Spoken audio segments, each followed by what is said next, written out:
Tá gravando. Então, ele errou nessa parte. Não existe necessariamente só o dominante e o recessivo. Nós vimos que existem casos de alelos múltiplos, onde eu tenho mais de uma possibilidade. E ele errou também na hora de interpretar a dominância e a recessividade. Não é necessariamente do jeito que ele pensou. Aí nós entramos nos tipos de dominância. Se for uma dominância completa, aí de fato é a dominância mendeliana, mas podem existir padrões de semidominância. Aí o heterozigoto tem um fenótipo intermediário e podem existir padrões de codominância, onde os dois genes se expressam e aí o meu fenótipo vai apresentar duas características ao mesmo tempo. Beleza. Isso foi o que o Mendel pensou e no que ele estava errado. Agora, dando mais um pulinho, tá? Dando mais um salto. O Mendel, ele não se contentou somente com os experimentos que ele fez a respeito da primeira lei. E ele tentou ver uma coisa. Ele falou, bom, tá, eu entendi como que funciona a transmissão da cor da ervilha. Ele se tocou de um ponto. Ele falou, mas peraí, não existe só uma característica na ervilha. Os seres vivos não têm somente uma única característica para passar hereditariamente.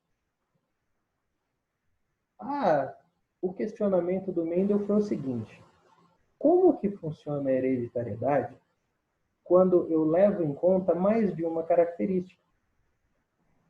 Então ele falou, e se eu pegar a característica X e a característica Y? Será que tem alguma coisa a ver uma com a outra? Será que não tem nada a ver uma com a outra? Como que isso funcionaria? Então, ele foi lá, mãos à obra, e decidiu fazer os seus experimentos e os seus testes. Ainda nas ervilhas, né, porque por causa daquela série de fatores, ser muito rápido, características facilmente distinguíveis e tudo mais. Agora, ele falou o quê? Bom, eu vou analisar mais de uma característica. Vou usar a cor aqui, que eu já tenho um modelo, já sei como a cor vai se comportar, mas e a textura da ervilha? Essa foi a segunda característica que ele analisou. Ele falou, bom, eu estou percebendo aqui que quando eu analiso a textura da semente da ervilha, eu posso ter uma ervilha lisa e eu posso ter uma ervilha rugosa. Beleza, então determinei uma outra característica, essa característica também binária como a primeira, né? Então, ou é lisa ou é rugosa, eu não posso ter um outro tipo. Ele falou, como que será que vai funcionar a hereditariedade se eu levar em conta tanto cor como textura? Esse foi o ponto. Será que quando eu pego mais de uma característica, alguma coisa é alterada ou não? Maravilha. Dentro desse pensamento do Mendel, existiram duas hipóteses. Tá? Ou seja, ele pensou na cabeça dele o seguinte, bom, de duas uma. Ou eu vou ter uma dependência, então, estou analisando essas duas características, ou essas duas características vão ser dependentes, ou seja, sempre que a minha ervilha tiver uma cor específica, ela vai ter uma textura específica, e se ela tiver a outra cor, vai ter o outro tipo de textura. Por exemplo, sempre a ervilha amarela vai ser lisa, e sempre a verde vai ser rugosa, ou sempre a amarela vai ser rugosa e a verde vai ser lisa. Então, uma cor obrigatoriamente remete a uma textura. Então, essa foi a primeira hipótese dele. E a segunda, a hipótese da independência. Aí, de fato, você pode ter qualquer cor associada a qualquer textura de ervilha. Isso que ele queria testar. Se a gente levasse esse nosso problema e tratar ele de um jeito um pouquinho mais teórico para a biologia atual, o que o Mendel queria ver? Ele queria ver se os genes responsáveis pela cor e textura estão no mesmo cromossomo. Esse foi o ponto do Mendel, tentando trazer o problema dele já para um século depois. Se cor e textura forem dependentes, é porque os genes delas estão no mesmo cromossomo. como você não separa o cromossomo no meio, você manda o cromossomo inteiro na hora do gameta, sempre a informação da cor e textura vai estar no mesmo lugar. Na independência, o que isso me diria? Me diria que em um dos cromossomos eu tenho a região para determinar a cor da semente e em um outro cromossomo diferente eu tenho a região, o gene, para determinar a textura. Então era isso que o Mendel quis ver. Basicamente, se o gene dessas duas características está no mesmo cromossomo ou não. Se tiver no mesmo cromossomo, uma característica depende da outra. Se eu puder ter uma mistura completa, é porque os genes dessas características estão em lugares diferentes. Tranquilo? Muito bem. Foi lá o Mendel, muito serelepe, e fez o teste. O teste para a segunda lei de Mendel foi exatamente igual ao teste para a primeira lei de Mendel. Ele pegou dois indivíduos puros. Lembra que é puros, homozigotos. Então, pegou dois indivíduos puros, homozigotos para as duas características, viu, agora, analisando a textura, ele comparou qual das texturas era dominante, ele fez isso em separado. Então, ele pegou um homozigoto completamente dominante, amarelo e liso, e ele pegou um outro indivíduo homozigoto completamente recessivo, verde e rugoso. Beleza. Agora que nós já vimos toda a primeira lei, a gente já pode falar do genótipo de uma vez. Todo dominante, então, Vzão, Vzão, Rão, Rão. Todo recessivo, Vzinho, Vzinho, Rzinho, Rzinho. Na hora que o Mendel fez esse cruzamento, para surpresa de 0 pessoas, o que ele encontrou como resultado? Ele encontrou como resultado somente ervilhas amarelas e lisas. Ele falou, beleza, isso não é novidade, porque deu exatamente isso quando eu fiz a primeira lei. Então, eu sabia que aqui eu vou ter um indivíduo com as características dominantes, só que eu também tenho certeza que esse indivíduo, ele é heterozigoto para todo mundo. Tá? Ele é amarelo porque recebeu o Vzão da amarela, e a dominância da cor a gente sabe como funciona, só que ele tem o gene do Vzinho que ele recebeu da outra. E ela é lisa porque ela recebeu o errão da semente lisa, mas ele também carrega o gene da rugosa. Então isso daqui já era esperado pelo Mendel. Ele falou, eu vou cruzar os indivíduos puros e eu vou ter como resultado um indivíduo completamente dominante, mas heterozigoto. O ponto foi agora. A hora que ele chegou e falou, bicho, eu vou novamente fazer a autofecundação dessa minha geração. Então, eu vou autofecundar F1, vou pegar essas sementes e vou cruzar com elas próprias. Por quê? Aqui é onde a mágica podia acontecer. Tudo que o Mendel iria ver ia depender desse resultado aqui, do resultado desse cruzamento. Se aparecessem sempre ervilhas amarelas e lisas, o que isso queria dizer? Que a cor e a textura estão relacionadas. Se aparecesse sempre verde e rugoso, queria dizer o quê? Que cor e textura são sempre relacionadas. Agora, se pudesse aparecer ervilhas amarelas e lisas e amarelas e rugosas, e se pudesse aparecer verdes e lisas e verdes e rugosas, isso indicaria para mim que as características cor e textura são completamente independentes, porque eu posso ter todas as cores com todas as texturas. Então, tudo se resumiu a esse cruzamento do Mendel. A hora que ele fez a autofecundação dessa F1, a hora que ele cruzou essas ervilhas amarelas e lisas mais heterozigotas, olha o que ele descobriu. Ele descobriu que surgiram ervilhas amarelas lisas, mas também apareceram ervilhas amarelas e rugosas. E ele viu que surgiram ervilhas verdes e lisas, mas também apareceram ervilhas verdes e rugosas. Como conclusão, o que nós podemos tirar disso daqui? Que as características são independentes, porque eu posso ter toda a cor associada com toda a textura. Então, essa veio a ser a conclusão do Mendel. Hora que o Mendel percebeu isso daqui, hora que ele analisou os seus resultados e viu que eu consigo misturar essas características de todas as formas possíveis, ele foi lá e enunciou a sua segunda lei.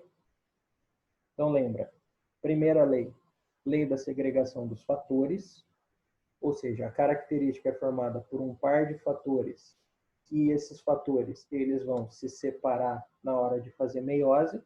A segunda lei é a lei da segregação independente. Na lei da segregação independente, o que ele falou para nós? Fatores responsáveis por características diferentes são completamente independentes entre si.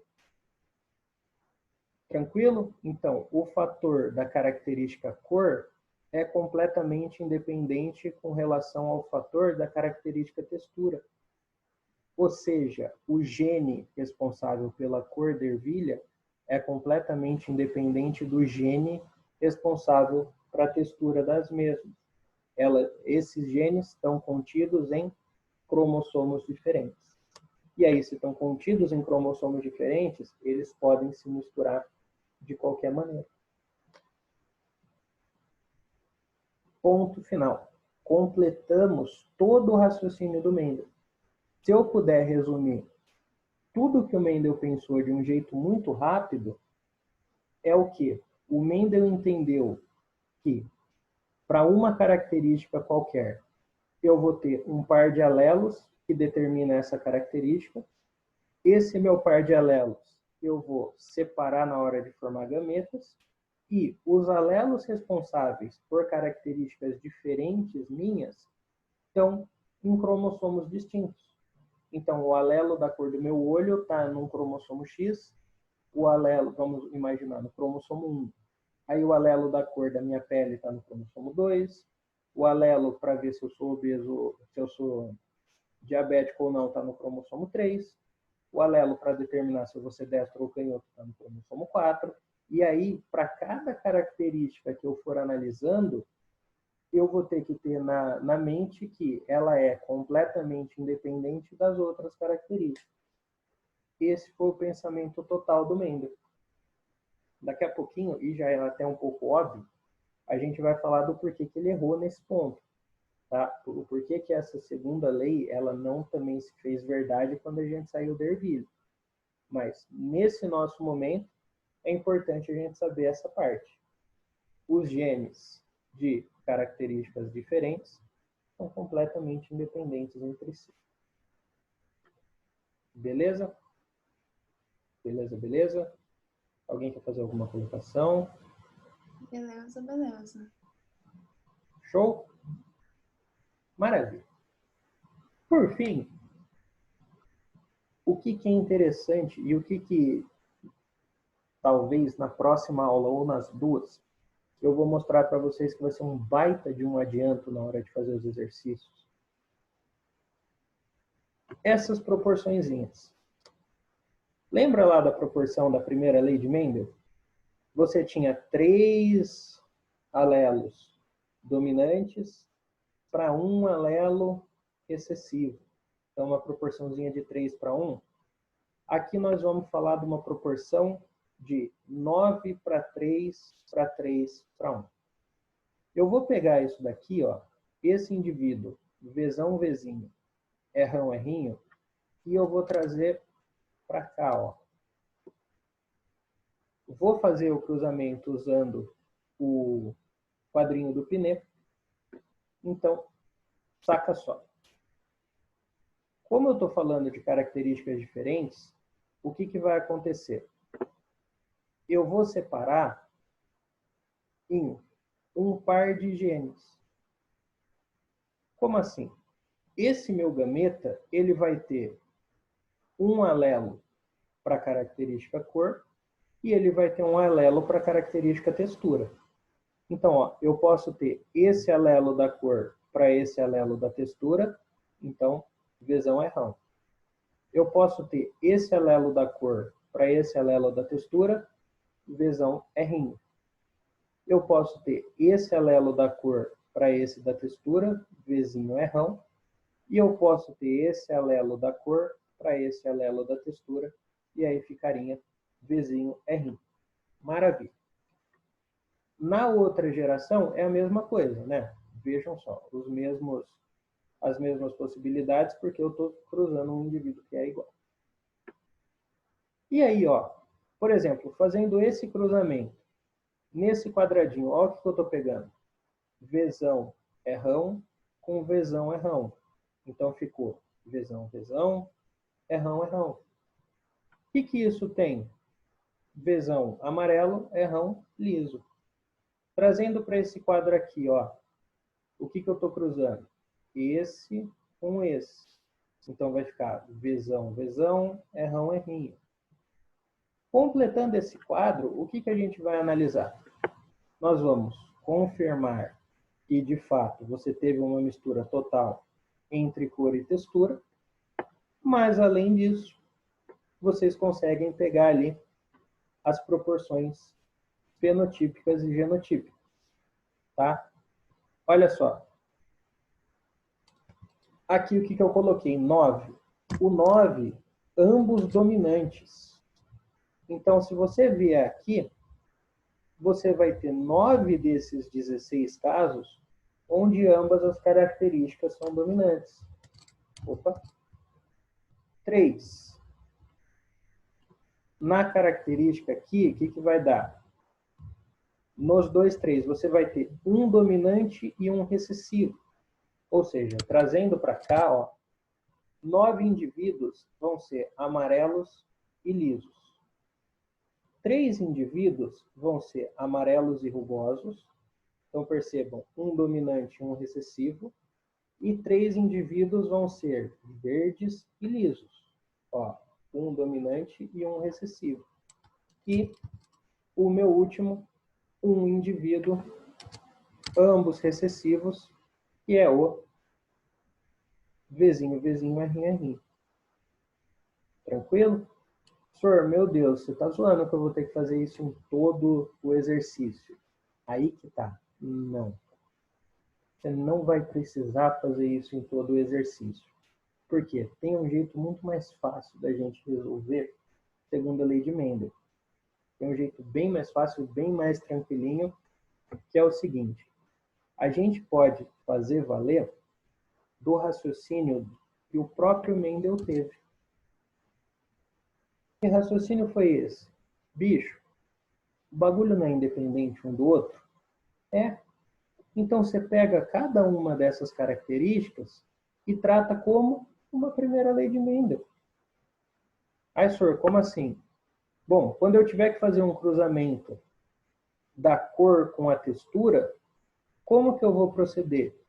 Eu vou fazer um cruzamento separado para a cor, um cruzamento separado para a textura, vou pegar o que eu quiser e multiplico as probabilidades. Afinal de contas, se é completamente independente, eu posso também tratar de forma independente quando eu estiver fazendo o meu exercício. Tá? Então, você pode realizar isso daqui, óbvio, se você quiser, mas o jeito que eu acho mais fácil, o jeito que eu recomendo, principalmente para ganhar tempo, é o seguinte: faz o cruzamento para cor. Ah, eu quero que dê uma ervilha amarela, heterozigota amarela. Beleza, então eu vou lá, o que eu estou fazendo? Vzão, Vzinho, né? Faz o cruzamento Vzão, Vzinho com Vzão, Vzinho. Você vai ver que desse cruzamento você vai ter 2/4 de heterozigoto. Então, beleza, metade. Aí eu quero uma ervilha que seja amarela, heterozigota e que seja rugosa. Então, peraí. Fiz o cruzamento da cor. Eu sei que cruzando esses indivíduos, eu vou ter 50% de chance de ser amarela. Boa. Agora, rugoso. Eu vou fazer o cruzamento da textura. Vou estar cruzando Rão, Rinho com Rão, Rinho. E se eu quero que seja rugosa, o meu interesse é o errinho, errinho.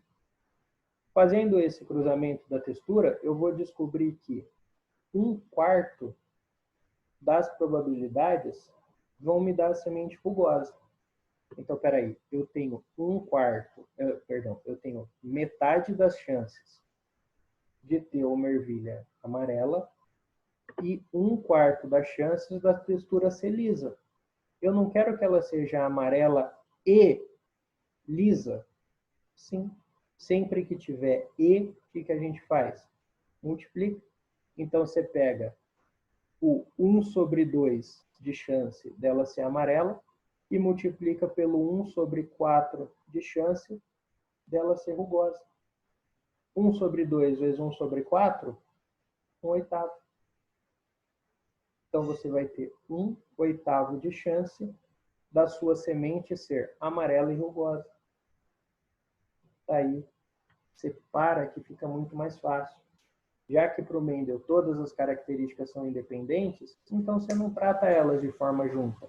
Você faz a primeira lei para uma característica, pega o que te interessa. Faz a segunda lei para outra característica, pega o que te interessa, soma as duas probabilidades daquilo que te interessa. Ah, professor, se eu estiver falando 3 características, mesma coisa, cara.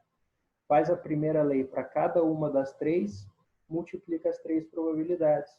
Ah, e se forem 4? Faz a primeira lei para as 4, pega as 4 que te interessam, multiplica as probabilidades. Assim fica bem mais fácil. Foi uma brecha que o próprio Mendel deu para a gente. Tá? A gente vai fazer exercício, lógico, para eu mostrar para vocês o que eu estou querendo dizer. Mas o raciocínio que eu mostrei faz sentido ou alguém não entendeu? Faz sentido, entendi.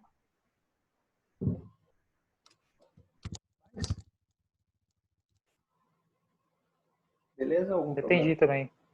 Tranquilo. Tá. Muito bem. Então, gente, esse é o ponto. Nós entendemos já agora todo o raciocínio do Mendel, o que ele foi fazendo ao longo dos seus estudos. E nós vamos agora, não nessa aula de hoje, mas a gente vai começar a entender o que deu errado. De cara, a gente já pode ter um ponto que é importante. A respeito da segunda lei, quais foram os 2 principais erros que o Mendel teve? Ó, fatores responsáveis por características diferentes são completamente independentes entre si.